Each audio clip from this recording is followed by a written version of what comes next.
অধিকার না থাকবে ততক্ষণ পর্যন্ত এদেশের স্বাধীনতার স্বাদ মানুষ বুঝতে পারবে না।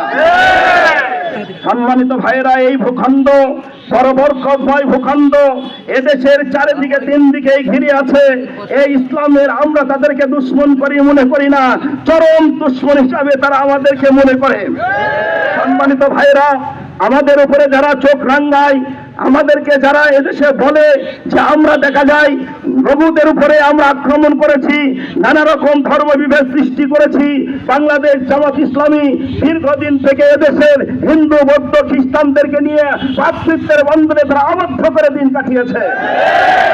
এই অপপ্রচার তাদেরকে বন্ধ করার জন্য আমরা বলছি, যারা এই অপপ্রচার করে আমরা তাদের দিকে তাকিয়ে দেখেছি।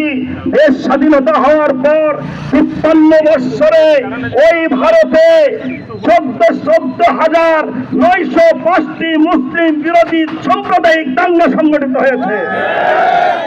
আমরা ওই পার্শ্ববর্তী ভাইদেরকে দেখেছি, তারা কাশ্মীরের উপরে অসংখ্য নির্যাতন এবং নারী নির্যাতনে তারা মাতোয়ারা হয়ে উঠেছে।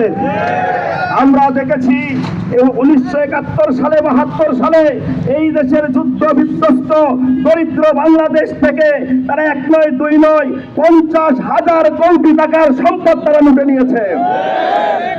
এদেশের পাটের বাজার তারা দখল করেছে।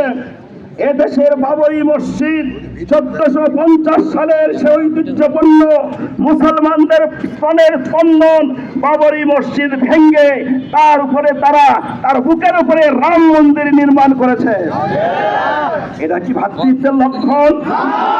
শুধু এই রাম মন্দির তৈরি করে নাই, বরং ওই কবরের মসজিদের আশেপাশে যে সমস্ত মুসলমানদের ভাইদের কবর ছিল ওই কবরগুলো থেকে হার পেয়েছে, ওলি আউলিয়াদের কবর থেকে হার উঠিয়েছে। ওই দেশের নাস্তিকেরা দাঁড়িয়ে দাঁড়িয়ে তাকে পেছাব করে দিয়েছে। আমরা বলতে চাই, আমরা তাদেরকে শত্রু মনে করি না, আমরা ভ্রাতৃত্বের বন্ধন নিয়ে বাঁচতে চাই।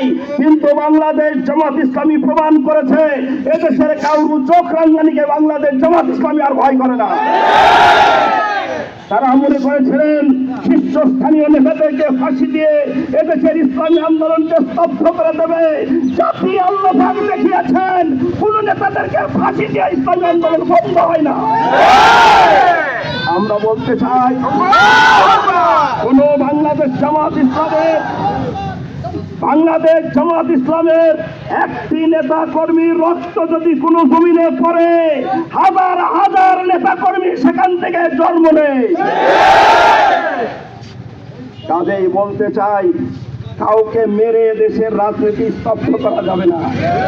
ভাইজান, আমি সবাইকে যতদূর পর্যন্ত মাইকের আওয়াজ চাই ততদূর পর্যন্ত সকল রাজনৈতিক দল, পেশাজীবী, বুদ্ধিজীবী, কৃষিজীবী, প্রকৌশলী, শিক্ষক, আলেম ওলামা, ডাক্তার, আইনজীবী সবাইকে আহ্বান করতে চাই, দীর্ঘ ৫৩ বছর নয় তারও আগে থেকে আপনারা দেখেছেন এদেশে সাম্রাজ্যবাদ, ইহুদিবাদ, ব্রাহ্মণ্যবাদ, অধিপত্যবাদ, নাস্তিকবাদ, নৈরাজ্যবাদ আপনারা দেখেছেন।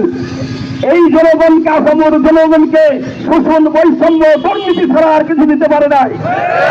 বাংলাদেশ জামাত ইসলামের কাফেলা আপনাদের দ্বার প্রান্তে পৌঁছে গেছে।